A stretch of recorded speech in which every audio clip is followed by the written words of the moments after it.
1938-yil 4-oktyabr O'zbekiston tarixida musibat bilan eslanuvchi kun. Qonxo'r diktator Iosif Vissarionovich Stalinning qattol rejimi ostida millionlab insonlar surgun qilindi, qamaldi. Millionlab insonlar esa shunchaki otib tashlandi.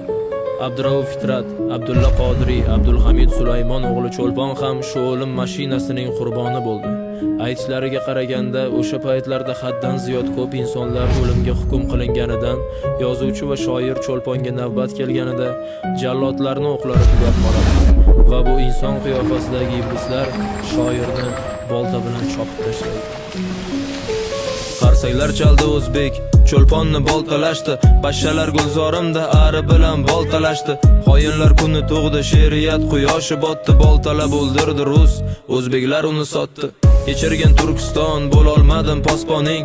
Kechir, men qarab turdim, qahradi bog' bo'stoning. Mozidan izla javobni, qonlaring yer talashdi, otgan o'qlari qolmay, Cho'lponni boltalashdi.